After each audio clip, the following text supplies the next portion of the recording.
ओम नमः शिवाय।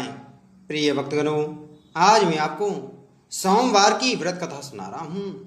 सोमवार का व्रत साधारणतया दिन के तीसरे पहर तक होता है। व्रत में फलाहार या पारण का कोई खास नियम नहीं है, किंतु यह आवश्यक है कि दिन रात में केवल एक समय भोजन करें। सोमवार के व्रत में शिवजी एवं पार्वती का पूजन करना चाहिए। सोमवार के व्रत 3 प्रकार के हैं: साधारण प्रति सोमवार, सौम्य प्रदोष और 16 सोमवार। विधि तीनों की एक जैसी होती है। शिव पूजन के पश्चात कथा सुननी चाहिए। प्रदोष व्रत, 16 सोमवार, प्रति सोमवार, इन तीनों की कथाएं अलग अलग होती हैं। आइए अब सुनते हैं सोमवार की व्रत कथा। बहुत समय पहले की बात है, एक बहुत धनवान साहूकार था, जिसके घर में धन आदि किसी प्रकार की कमी नहीं थी। परंतु उसको एक दुख था कि उसके कोई पुत्र नहीं था। वह ऐसी चिंता में रात दिन रहता था। वह पुत्र की कामना के लिए प्रति सोमवार को शिवजी का व्रत और पूजन किया करता था तथा सायंकाल को शिव मंदिर में जाकर शिवजी के श्री विग्रह के सामने दीपक जलाया करता था। उसके इस भक्ति भाव को देखकर एक समय श्री पार्वती जी ने शिवजी महाराज से कहा कि महाराज, यह साहूकार आपका अनन्य भक्त है और सदैव आपका व्रत और पूजन बड़ी श्रद्धा से करता है। इसकी मनोकामना पूर्ण करनी चाहिए। शिवजी ने कहा, हे पार्वती, यह संसार कर्म क्षेत्र है। जैसा किसान खेत में जैसा बीज बोता है वैसा ही फल काटता है, उसी तरह इस संसार में प्राणी जैसे कर्म करते हैं वैसा ही फल भुगते हैं।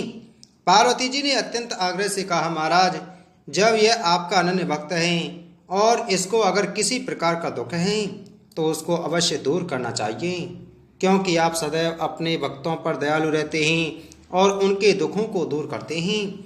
यदि आप ऐसा नहीं करेंगे तो मनुष्य आपकी सेवा तथा व्रत क्यों करेंगे? पार्वती जी का ऐसा आग्रह देख शिवजी महाराज कहने लगे, हे पार्वती, इसके कोई पुत्र नहीं है। इसी चिंता में यह अति दुखी रहता है।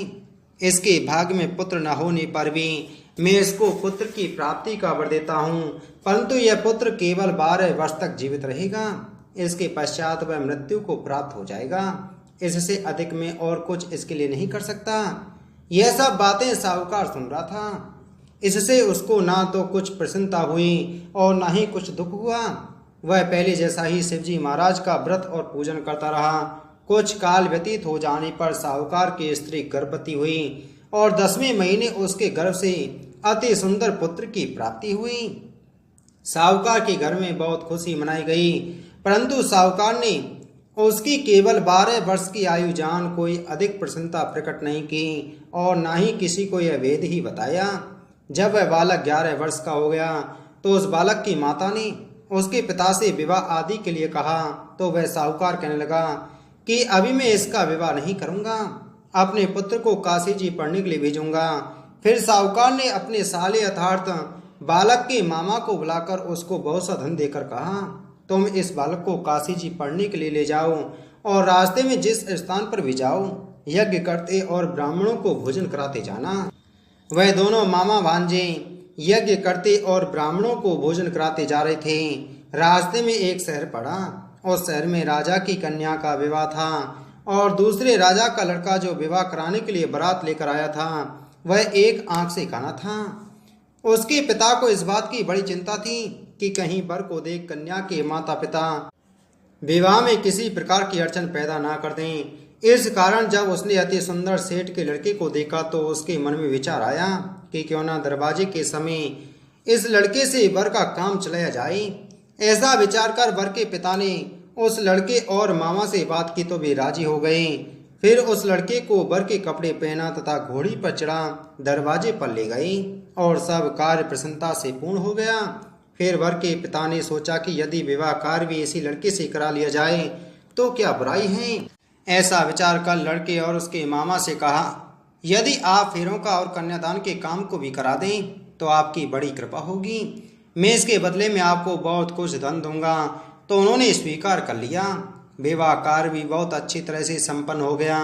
परंतु जिस समय लड़का जाने लगा तो उसने राजकुमारी की चुनरी के पल्ले पर लिख दिया कि तेरा विवाह तो मेरे साथ हुआ है, परंतु जिस राजकुमार के साथ तुमको भेजेंगे वह एक आंख से काना है।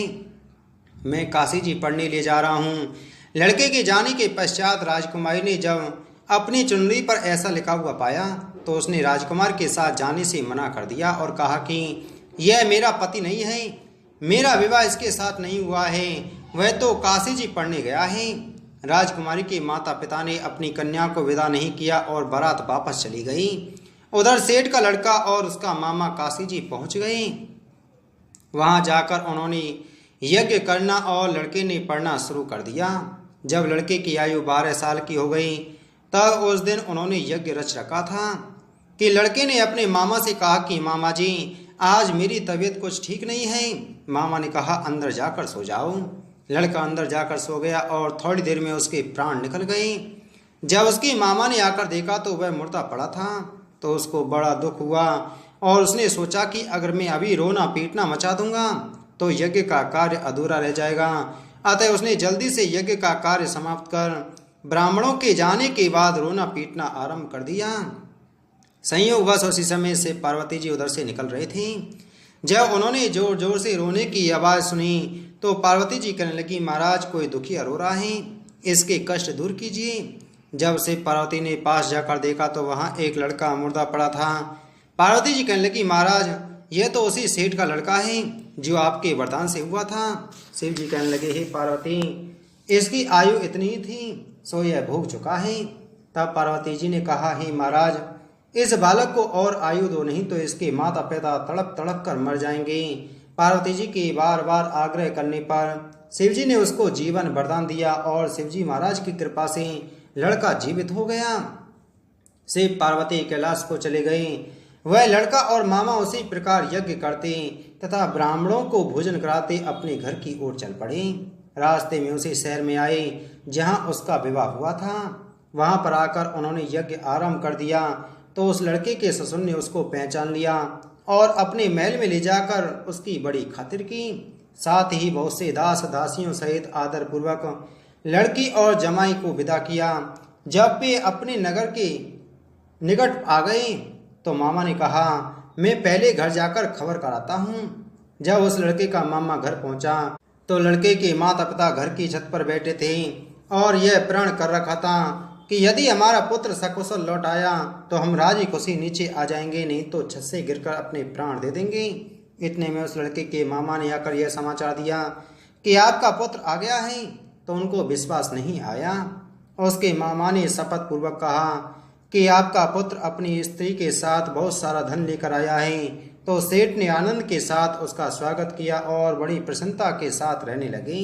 इसी प्रकार जो कोई भी सोमवार के व्रत को धारण करता है अथवा इस कथा को पढ़ता और सुनता है या दूसरों को सुनाता है उसकी समस्त मनोकामनाएं भगवान शिव शंकर की कृपा से पूर्ण हो जाती हैं।